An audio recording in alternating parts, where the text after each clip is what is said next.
Ja, vidiš, ko se povezuje na pravega. V redu je.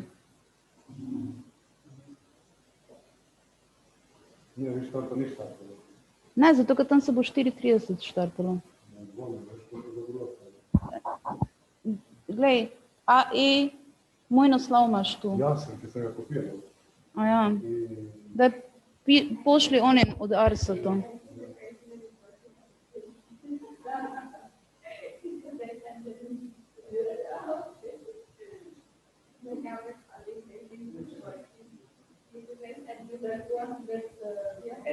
Ask him if he sees us. Yeah, ask him if he sees us. Okay? 3 more minutes. Yeah, I think here. I don't know if you are here.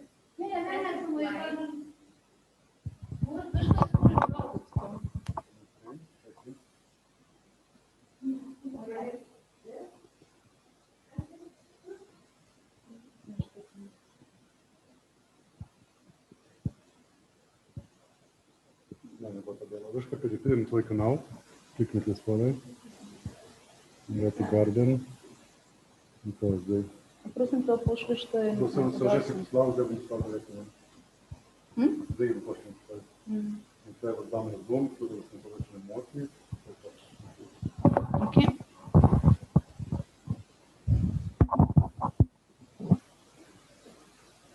Kaj smo že not?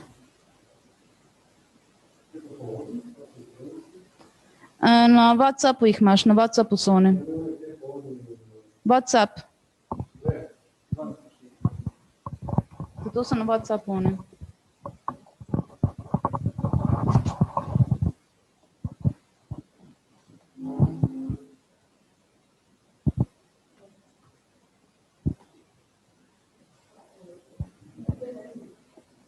Dobro, sestavljamo.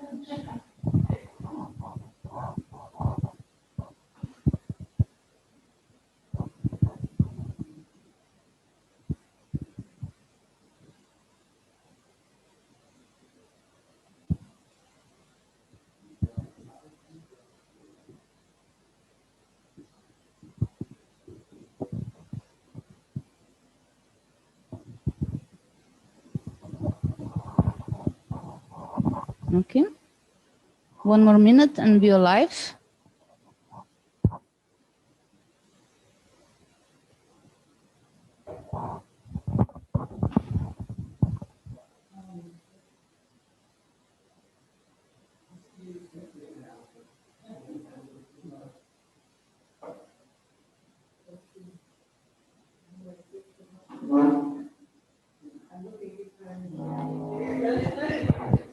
Okay, 1 minute.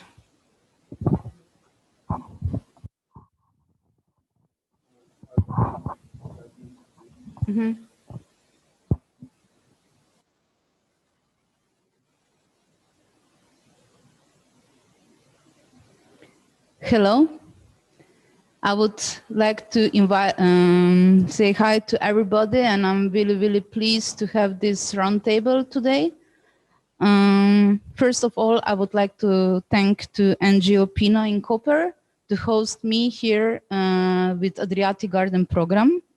And then also I would like to thank the URI Institute and the container organizations that they are hosting Adriatic Garden Point in Dubrovnik. The roundtable, Adriatic Garden, Aquaformation, is part of Ars Electronica Festival 2020, which is like really distributed on more than 120 locations all over the world. And we are happy to be one of them. Instead of our program, we would like to give special attention and commitment to the values of care, compassion, environmental justice, action taking, cooperation with the Adriatic Sea and its creatures. The project framework is aquaforensic work that is like ongoing arts and science research developed by me, I'm Robertina Šebjanič, and my colleague Gjino Šutić from Urs Institute from Dubrovnik. Instead of the aquaforensic project, we like to shed light on presence of invisible anthropogenic chemical pollutants in the water environment. First of all, we would like to say also thank you for our guests. We will now just do a short introduction of us, Adriatic Garden, and then also short introduction of our guests, and then we will start with speakers and participants to debate and talk further. Just as a short notice, my name is Robertina Šebjanič. I'm part of this Adriatic Garden Aquaforensic team, and I work as a freelance artist and researcher since plenty of years, with my focuses on environmental and ecological and arts. And I would just like to pass my word now also to my colleague Gjino Šutić, who is in Dubrovnik. I'm Gjino Šutić, biotechnologist and new media artist based in Dubrovnik, where I run Universal Research Institute, which is focused on researching applied science, primarily biotechnology and experimental electronics, and science-related art. In 2000, a long time ago, actually, Robertina and I started to collaborate on different topics. We shared interest in ecology and invisible water pollutants. In 2018, we explored the effect of invisible pharmaceutical pollutants on microorganisms in waters, primarily pharmaceuticals that are residues of human consumption and overuse of drugs and medicines. The project resulted with art installation that is now at the moment in the framework of Adriatic Garden and Ars Electronica, shown on 3 different localities: in Art Workshop Lazaretti in Dubrovnik, in City Art Gallery in Ljubljana, at Laboral in Spain, but also in Ars Electronica Festival in Linz. So it's like 4 localities. And next to the exhibitions, in the framework of Adriatic Garden, we are conducting several workshops on the related topics and this roundtable, which gathers interdisciplinary experts, scientists, artists, and lawyers. So we can discuss this topic from different angles. The whole Adriatic Garden program you can check on Ars Electronica web pages. I invite you all to explore the web pages. There is lots of digital content that you can enjoy, such as Sono Adriatic Tales, online sound exhibition that is also part of the program. I give my word to Robertina, who will introduce our guest speakers today. Thank you, Gjino. Yeah, the exhibition in Dubrovnik looked very great, actually. I was checking it also on virtual tour, which was just yesterday online. So Olga and Gjino, thank you for that. It was really excellent done, I think. So I would just like to introduce our speakers. With us, with me here in the studio of PINA in Koper, we have Professor Dr. Alenka Malej. Alenka Malej served as the head of Marine Biology Station of the National Institute of Biology in Slovenia for plenty of years. And she is also director of International Ocean Institute Cooperation Center, Slovenia, and has many years of experience instead of teaching marine ecology, marine biology, plankton, and special devotion and love to the jellyfish, which is animal which I'm also very interested in. So then with us here is also Melina. Melina Sakiyama is Brazilian biologist and social and environmental justice activist, and is co-founder of Global Youth Biodiversity Network. This network is very vibrant youth movement, and it has more than 1.2 million members and member organizations in 145 countries, which is really amazing. So lots of work. And special announcement, she got like last week Midori Biodiversity Award, which is like huge award, and we are happy to celebrate this in also in our roundtable. Then with me, next to me, it's Mario Benkoč, who is a lawyer, a mental justice activist, works here in PINA, and will give us a bit of more this others' views into that. Then on the Zoom, we have Manja Ristić.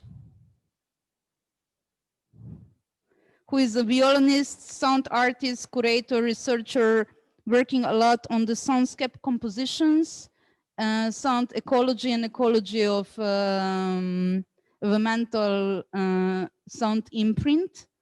With her, we also developed a really great program inside of Adriatic Garden, which is called Sona Adriatic Tales, and is a program devoted to the above and underwater sonic wilderness of Adriatic Sea. Then from Aquarium Pula is with us Aleksandra Bel, and Aquarium Pula is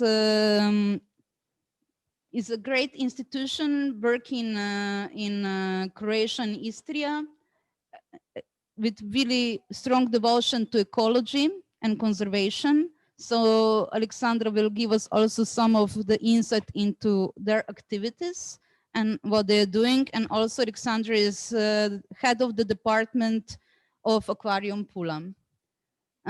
Then we have with us also Olga Majcin-Lin, who is a curator working at Container in Zagreb, which just recently opened exhibition Imap Emare Quarantine, also in the Lazareti in Dubrovnik in collaboration with Gjino Šutić from Ur Institute. And Olga will give us also a bit of more insight about Container and your own view into topics of art science and interdisciplinary approaches. I think I managed to introduce everybody. So we agreed with all our guests that everybody will start with short 3 to 4 minute statement about their views about care, solidarity, compassion, environmental justice, and all the topics which we are interested into Adriatic Sea. So I would kindly ask to start with Manja Ristić. Manja? I think Manja is a bit frozen, so we will wait a bit. Manja is with us. Because it's from island Korčula, so the internet was a bit having problems. But Manja, could you give us this statement? Hello, can you hear me well? Yes, I'm on the island of Korčula. Yes, internet infrastructure here is still something that we will have to work on in the next years. I'm basically situated in the heart of the old town. It's a 1,000 years old settlement in the middle of the sea on a big rock, a sort of a small peninsula on the far south end of Korčula Island. So this place is, apart from being very rich environmentally, with layers and layers of Adriatic wilderness, it's also historically extremely rich environment. And in the last 7 years, I started reconnecting with this place where I grew up in my earliest age. And that really influenced and brought a lot of new knowledge about environmental issues to my art and soundscape composition as such for, I could say, the whole regional scene and development of our scene. What I'm really interested in with my daily work, and which is field recording, that evolves into soundscape composition and other kinds of researches, is this very in-depth continuity that I can dive into from knowing the place so well, basically most of my life. So in this process, what I see and what I think is really important is the inevitable impact and imprint that we leave on the very fragile environment. Even Korčula is taken as a very famous and very important historical and touristic place. There is a lot to add to the environmental issues that are happening here. So basically, organisms that existed 20 years ago does not exist anymore. The impact of the tourism is huge, and the impact of so-called development is also very huge. And here is something that can be seen extremely on a daily basis. For example, having the cruisers, big cruisers coming to the shallow bay between Perzes Peninsula and Korčula are digging the bottom of the sea for, so to say, extensively for 10 years and more with their huge anchors. And this is just one little detail that no one is ever mentioning or thinking about. And what is left from the sea bottom, it's really extremely different from what is only 30 years ago. So basically, this is something that I'm very interested in, into observing this change, into observing the impact, also listening the needs of the underwater and above water environment very closely and with a great care. What I do afterward with it is that I try to bring wider audience closer to it through the means of soundscape composition, ambient music, and contemporary music as such. That we use the sound and music and art as a medium to bring invisible, to bring non-existent until that point to the minds and hearts of the people. So basically listening to the smallest parts of Adriatic and the most hidden parts of Adriatic really enriched my life. And what I try to do is to put this into a prism visible for everyone. Thank you, Manja. That's amazing. I would kindly, now we will jump here into our Pinot studio, and I will kindly ask Dr. Alenka Malej to say some words. I think it's good continuation after Manja's sound view into the ocean to continue with your view.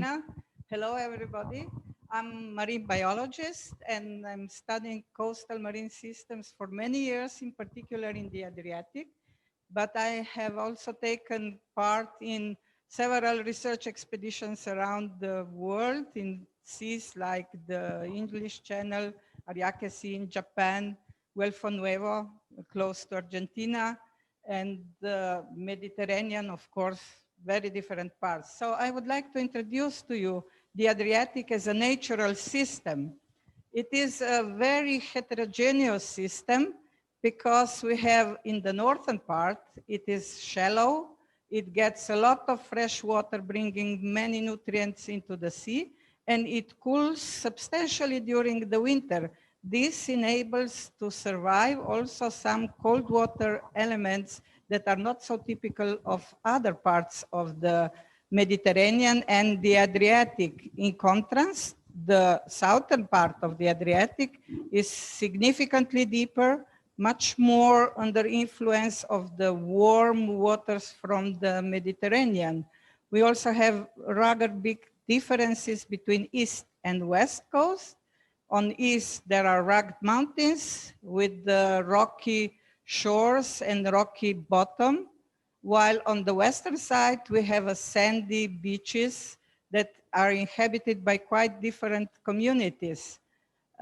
Therefore, this big heterogeneity of different environments offers a living space to very, very variable biota. Marine biodiversity in the Adriatic is among the highest around the world, and what we think we need to preserve this. Unfortunately, like in many other places, especially coastal places, the biodiversity is endangered. So we do hope that actions like this will contribute that we will preserve it long term. Thank you, Robertina. I hope I'm not too long. No, it's excellent because these statements are exactly that, you know, that we are all presenting what is like in our nearest to us to speak about and deal about the Adriatic Sea, its creatures and everything. I would now kindly ask Olga Meitzen-Lin to give her perspective.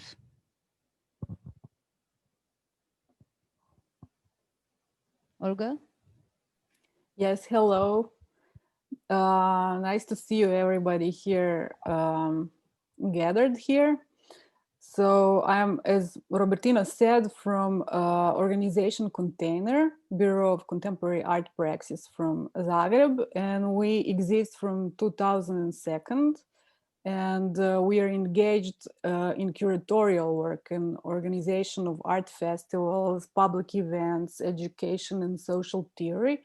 And our main field of interest is progressive contemporary art that has investigative approach and is dealing with the role and meaning of science, technology, and the body in our society. And we collaborated actually with Robertina and Gjino on a number of events and especially Robertina's work.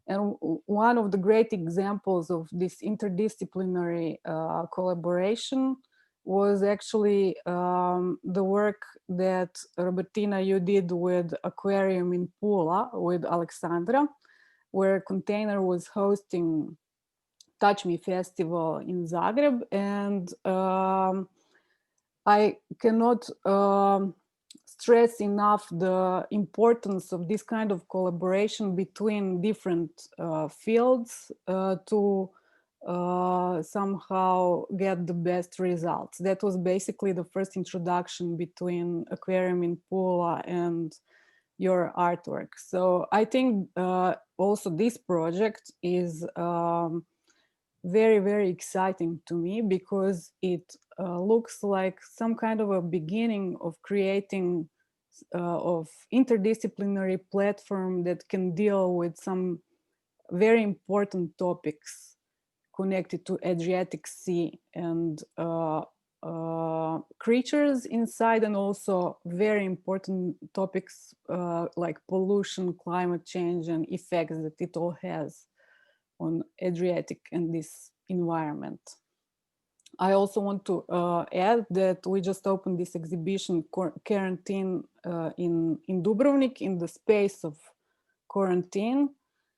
That was the earliest one in Europe, and that actually hosted IMAP productions that are on the line of these topics that we are dealing with. So they're all collaborative, they're based on science, and they're very important today because they're dealing with communication between species, understanding of different species, pollution, and other topics that are affecting us enormously. I'm very happy to be here on this round table with all you. Thank you, Olga. So I will be jumping again into the studio. As you see, we are jumping between the zoom out and zoom in. And yeah, I will ask Mario to give his perspective because you're a lawyer, you work a lot on environmental justice, and I think it's good to have also next to arts, science, and also some other visions into what is our future and what is happening now. Yeah, thank you. Hello from my side. I'm Mario. I'm living in Biosphere Reserve, Karst, near Škocjan Caves. It's UNESCO site. And that's how I am really deeply involved in nature activism and natural justice activism. I'm also have a legal background. That's how I'm more interested how I can not only preserve nature on the field as monitoring bats and monitoring different plants and orchids. I'm also interested in how to prevent that our government or some company wants to destroy some part of habitat or ecosystem, but they can do the same thing somewhere else, which is more convenient or in some different way or in line with nature. I believe we can find the solution if we search for it. And so I help a lot of civil initiative. I also lead one against dam because they want to build a dam in our BR. And I must rely quite a lot of EU legislation, and I'm quite glad that we have some because national legislation is quite easy to bypass by national authorities. That's why if just to sum up a little, in EU we have Birds and Habitat Directive, which are like the background for the biodiversity policy and all the legal basic for our nature protection network. So we have also Nature 2000, which is a network of protection areas. And we have in EU 18% of EU land is protected by Nature 2000, and more than 6% is also it's seas territory. So it's like 3,000 marine Nature 2000 sites. So that's a lot. If you look the map of Adriatic Sea, it's all colored because it's almost everything. It's Nature 2000. I think people are not much aware of this. I think we have to raise awareness more and also use that legislation because in some cases, I know for Slovenia best, we won because there was some ecosystem or there were some nature sites that we address. Okay, you cannot do this here. Please find a better solution, or let us together find better solution. So I'm also always advocating to come together, let's talk and let's find better solution. But if it doesn't help, then we have to go to court, and yeah, we will. Thank you. That's for my side. Thank you for this, Mario. And I will now speak to Aleksandra from Aquarium Pula. Hello to everybody. So I am Aleksandra from Aquarium Pula. I am the head of department, and I greet you also in the name of our director, Dr. Milena Mičić. She is now in field work because we are quite working a lot in the field of conservation. So Aquarium Pula is a very particular location because we are situated as an aquarium in a very old historical building. It is an Austro-Hungarian fortress, and it represents a unique blend of natural and cultural heritage. Besides showing the beauty of the Adriatic and the marine environments, we are developing and running programs for nature conservation and for public awareness. We have the aim of our work is to promoting a natural heritage and speaking and spreading knowledge about the need for its protection. As we have a large number of visitors each year that are here and that we can do it directly in contact, so we can be a link between science and normal people. So to explain to them really what happens and not just to see this beautiful Adriatic and think that is a beautiful sea, but nobody thinking what it is under the sea. So in this activity, the conservation activity, the main one and the oldest one is we are running a Marine Turtle Rescue Center till 2006. And here we have saved more than 1,070 animals. It is hard work. We are all volunteering for that, but at the end we are also very happy, and this is our contribution, because all of us, we are all lovers of sea, we are all lovers of the sea creatures, but we have also to act somehow. So in the last, but not the least problem, we had also with the Pinna nobilis. This is the fan shell, and we are very involved in this field because this is a species in extinction and probably is very endangered, and probably we will lose again another species. So biodiversity has to be protected. And in our facility, in our aquarium, we are trying to do our best to have different biofields and to give the animals all the welfare they need. as a part of the aquarium staff also, we are working to have the connection between natural heritage, knowledge, and common people that comes here to see what we can give. Furthermore, aquarium are changing as the world is changing. Also, the aquarium concept is changing. So we are going in conservation more and more. We have a lot of teams. It's not just 2, but 100 of them, and we are very active like people, and we want to share knowledge, and also why not our animals, as happens with Robertina and the container organization. So we were. I was very happy to have this meeting with arts, because we are biologists or marine biologists, so we are not in this field, but we are trying to do our best. So in that aim, we are very happy to be here with you, and thank you for the invitation.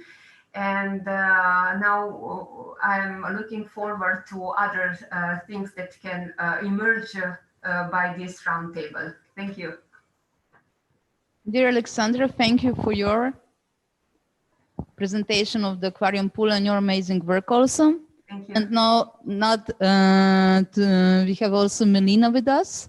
So Melina, would you mind to give us a bit more global perspective? Because now we all spoke about more Adriatic Sea, but we invited you to this roundtable also because it's great to get like also this more global perspective on the situations. Yeah, thank you, Robertina. Thank you, everybody. It's been a pleasure. Thank you for the invitation.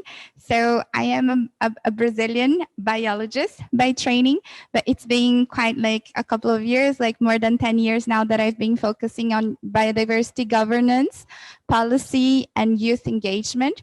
I am the co-founder of the Global Youth Biodiversity Network, which is like a huge network of young people working on the ground. They are active on biodiversity issues on the ground, and that they understood that just working on the ground is not enough anymore, right? Like, I mean, you have to work on the ground, but you need to connect to other dimensions. You need to connect to other people, to other specialties. And I think that this dialogue here is really, really interesting because it brings all this kind of different communities together, and it brings something that I think it's like the key, you know, which is the art part of it.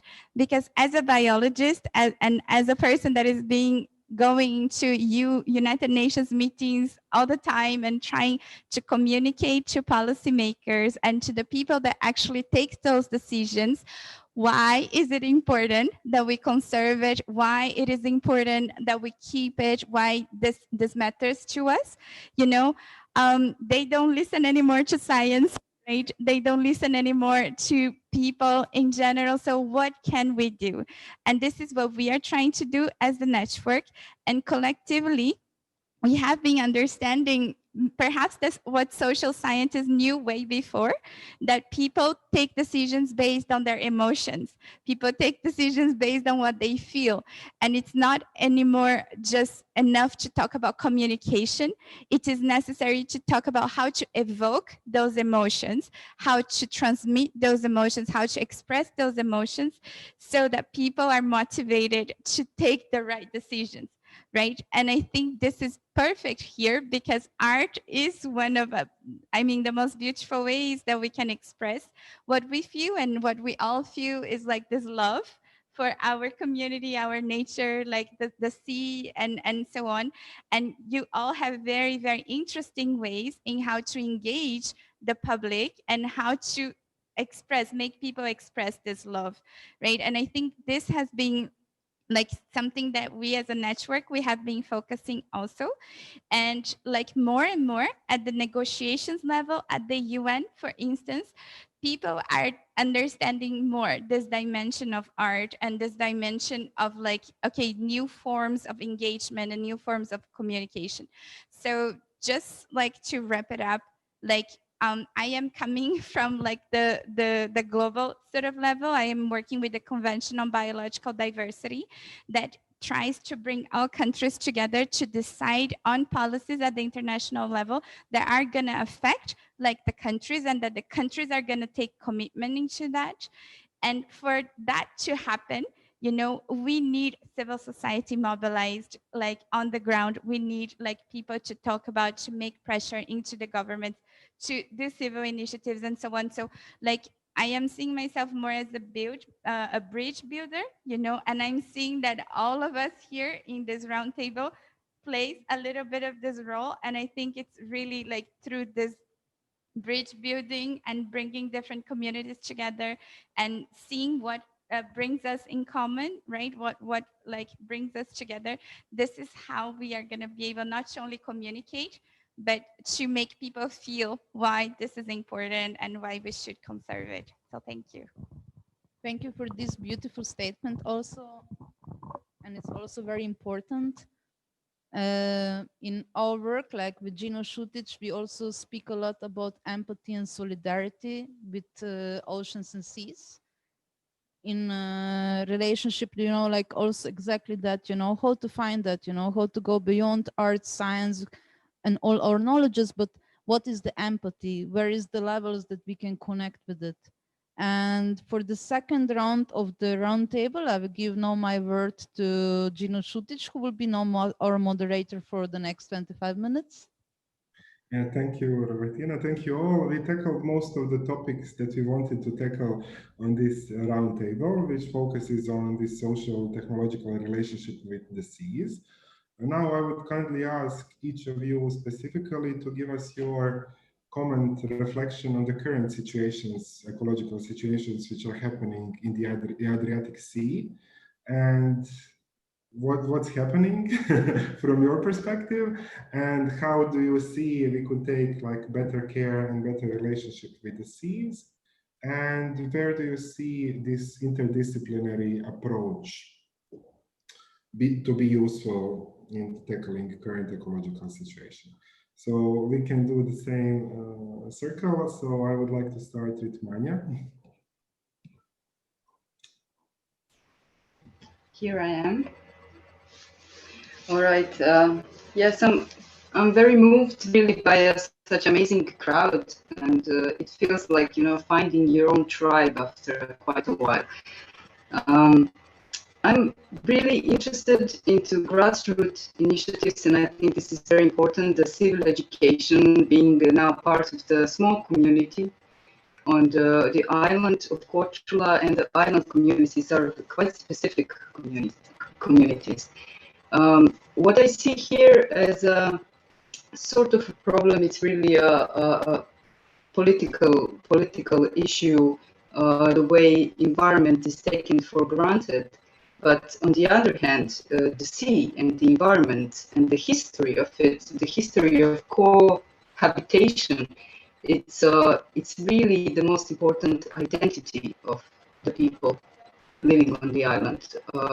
Also, people living on the island are very, very generous in the sense that they, year after year, for many decades, accept people from all around the world. So it is quite unusual to have such a small community in an ancient setting, in a historical setting, being so open and metropolitan, basically in its mentality. But what it's really lacking, what it's really the question how to move from this status quo is to bring more knowledge to the civil society and to work on grassroots initiatives with the people and with the issues that are present and very much alive. Things are very dynamic here, and things are changing very dynamically because there is a lot of capital-driven need to develop tourism, and there is not enough awareness about how to protect the environment and the biodiversity, which basically that tourism and cohabitation of the people with the rest of the world through this temporary migrations is actually dependent. So the thing is that for me, it's the most important is to bring awareness of the people that how deeply they are dependent on the sea. It's not just a question of identity or poetical notion, you know, that the sea is everything, the sea is in my heart, the sea is part of me in my genes from generation and generation. It's also the question of how to understand dependence of this system that is ecological and biological, that you really, really depend on, and it's so much present in everybody's life. So I'm definitely focusing also through what I do and through networking with people with similar interests like mine, is to simply bring as much as possible models that could be useful for the grassroots initiatives, since we really don't have a political support in that sense, or the legal support, or any kind of support that will seriously take the problems of the locale. And the problems are visible, problems are huge, and very dynamic. Okay, thank you so much for your perspective. It sounds really on the topic, and I totally agree with everything you said. I would like to continue on with Mario, because you mentioned this like lack of political support and legislation. So Mario, what is your perspective from your side of you and profession? I think that I quite agree with Manja that we really have to raise awareness among everybody, because people who live in a specific area, they really love its area, especially if they live near the sea, or if they live near on the countryside. And they have this affection and love, and they, especially now when the COVID crisis was, it was really a relief that you can go outside and be in nature and find some peace. And so that's why we do really a lot of this raising awareness. But I think we have to view it quite holistically. You can't just raise awareness. You still have to do a lot of advocacy to also reach the people who are decision makers on the regional, on the local ground, on the regional, national, and also on the UN UN dimension. Because okay, we are here in Europe. We have, I can say, quite luck, because there are some EU legislation, and now we are in such a important time where there is no time to just sit around, and it's time to act with all the crisis and biodiversity loss. And EU is doing something. I have quite good hopes about this new biodiversity strategy and new Green Deal, but I'm still like looking and see if it's gonna reach something or not. But EU wants really to lead us example for post-2020, which was Melina talking about, and I hope we will reach that. But there is also some tweak, because in these directives, the nations can decide how they will reach these goals. And some decision maker in ministries, they see it differently as it should be, or they don't look holistically. So I think they would all also need to get more knowledge, or to go among the people or on the site and see, okay, this is not appropriate for, I don't know, this environment. This approach is more appropriate somewhere else, or here is better this. So I think we just need all to get, and also the decision maker, a feeling where to do something, because not just to do something because of some money interest. Thank you so much. I would like, I see this, I would like to continue on with Aleksandra, because I see you like both Manja and Mario were mentioning this like communication with the citizens. And at Aquarium Pula, actually, you are doing both. You are doing conservation, and in parallel, you are open to citizens. And the idea behind the aquarium is to conserve and also to communicate the topics with the citizens. So, what is your view on current situation in the Adriatic, and like how can we use this interdisciplinary approach, and how do you communicate to the citizens these problematics?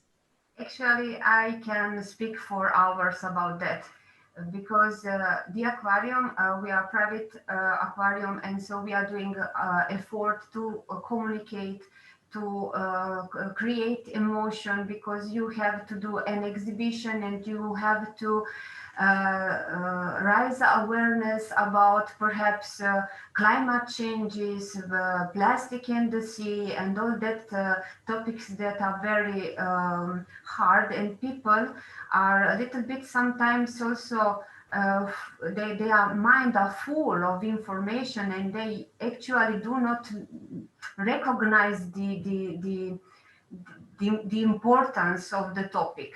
So I would somehow I would recommend that more we are, so artists, scientists, equal person, lawyers, and all together, more we can do.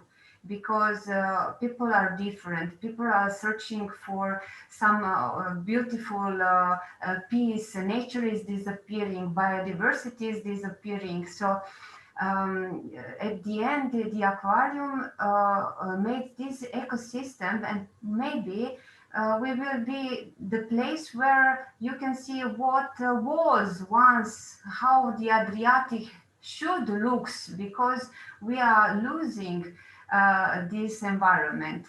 So we are doing maximal effort in this field, and we are part of also of the OIAC organization. This is European aquarium curators from all the Europe, like full members. So we are going to educate ourselves how to transmit this to the normal public. So what is it's continuously a change. And I can, one example, what we have done with the plastic. In 2017, it starts like an aquarium, perhaps goal to in a way that it's not heavy, to show people what should be an ocean with or without plastic, without pressing them so much. In just 1 year, 151 aquarium over the world react to that response, and all we have a lot of visitors. So it was millions and millions of people that sees our action against plastic and plastic pollution. Then we have repeat with Monaco. He was the leader of that action. And what happens that in 221, European will do a law against single-use plastic. It comes from an action made by aquariums. So, and I can speak for hours about that. So we can do, but the most important, more we are, more we can do. From few fields for different, because people are different. People are searching, maybe I love something and somebody likes something else. Another topic that is very important that we have speak about in our meetings is how to treat a sea, how to treat an ocean. Maybe as we are speaking futuristically, maybe to establish a law, because everybody is using ocean and using the sea and using creatures that are inside and living normally, and we are destroying everything. So how to treat, how to legally do something, and in this way maybe to raise awareness also, not just like lovers, like people that believe in that stuff. I think that we need a bigger stress on that. This is my point, yeah. Thank you so much. I totally agree with everything. I would like to continue on with Alenka. You did so much research on understanding and protecting marine organisms. How do you, from your perspective as a scientist, where do you see the potential of this interdisciplinary approach, integrating experts from different fields, such as artists with scientists and activists? Thank you. I come from scientific community, and our main role is to provide scientific results and reliable monitoring data to policy makers and those that decide about the environment, but on the other hand, also to general public, because if there is limited community that understands what is going on in the sea, then there is no pressure on policymakers. I would say, I was listening to comments by Mario and also by you. I think that there are quite a few legal frameworks or even laws on place, and also some measures like you mentioned before, protected areas. But we have to ask ourselves, do they really work properly? Do they contribute to really protecting our environment? We have asked ourselves as scientific questions sometimes about, for example, connectivity of protected marine areas. If they're not connected in themselves, do they play their role that they are there for? And the second aspect I want to stress is, and we were chatting with Milena before this meeting, that scientists are really not too good in communicating our results, with few exceptions, of course. There are some people that are good in it. So I'm really looking forward to be a part of this group. And I'm happy that I had very good connection with Robertina in past, that she could do some really nice projects with my pet research animal, that is Medusa. So we do need this kind of, let's say, actions that will remind people that they will see a kind of, I don't know, feral organism or something like charismatic species, and then through emotion, like you mentioned, they will understand what is happening in the marine environment. Thank you so much. Thank you so much. This is like totally amazing to integrate all of these opinions into one story, which connects perfectly for me at least. I would like to continue on with Olga to ask you, what's your perspective in all of this, like through the framework, you're a curator of new media art, which relates to science and technology. How do you see solving these problematics and integrating them with art? What is the role of art in all of this?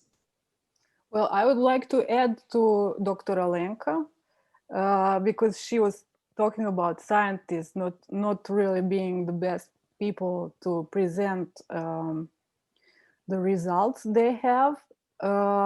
I was working through container a lot with, for example, Institute of Physics or Institute Ruđer Bošković here in Zagreb, that is dealing with natural sciences and life sciences. And basically, a lot of the results they get is pure data, and there is nothing to show. And in that sense, they were really, really open to collaboration with artists, because artists have that way of imagining the world in some different sense that is much more sensorial, and can approach people and raise awareness or do something about educating people about the results that science has. So I think the artistic projects, and I think this initiative that Robertina and you started is an example of how things can be done and how things can be started, and how this collaboration and interdisciplinary approach can get some results. Networking is definitely one of the best ways of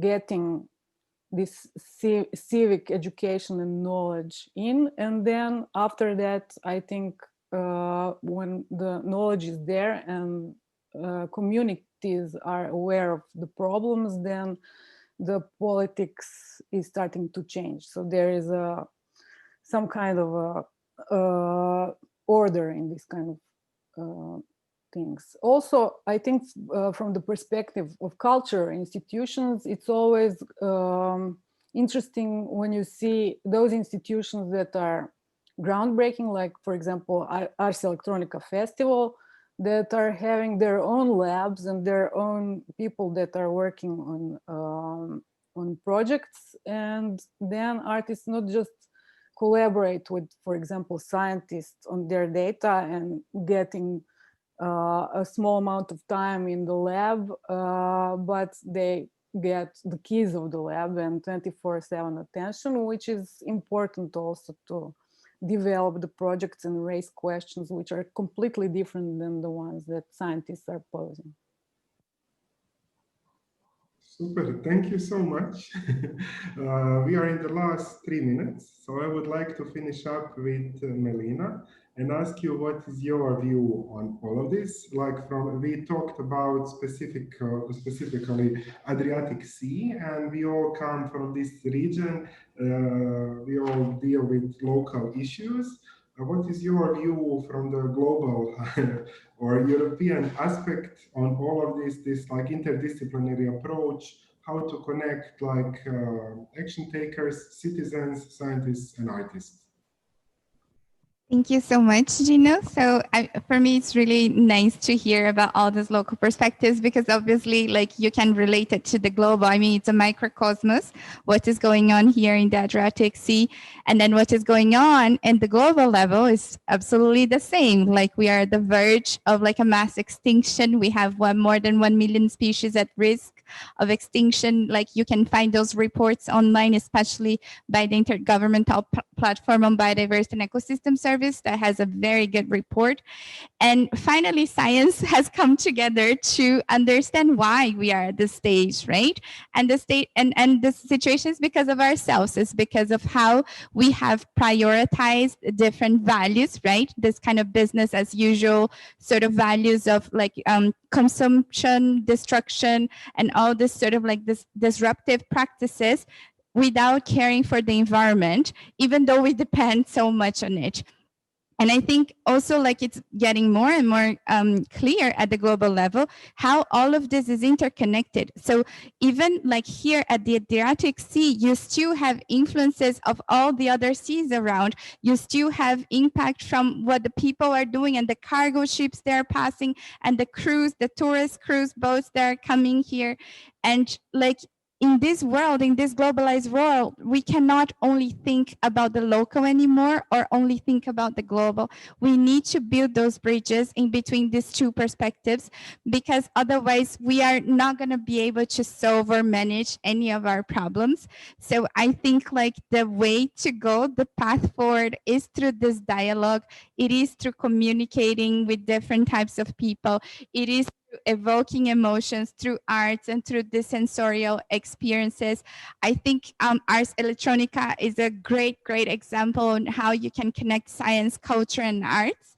But I think now the next step, maybe the next wall to break, is the policy making, is the decision-making world. You know, like we need to show to this community what their constituencies want, really, and that what those constituencies want is more than just money, is more than just being rich. There's so much more about it. So I think that would be a little bit of my insight on the global level. Thank you. Thank you so much. This wraps up everything perfectly, as global seas are totally connected. This issue is not local, it's global, and global collaboration and local collaboration in my opinion, is the opening doors to solutions that we need to tackle. Robertina, do you have anything to add? I think it's amazing. I think we could continue for another over 2-3. We have to finish up with this live stream now, but I hope that we will be all able to meet each other very soon, very near and in one place. And I'm really, really thankful to everybody to take your time on this Saturday afternoon to be with us, because for us have this kind of like different, really diverse perspectives is exactly that what we need to have. We have to listen to each other and also have respect to other expertise and how to know how to do with it. So thank you, everybody. Thank you, Ars Electronica. Thank you, everybody who was watching us, and hope to see everybody soon.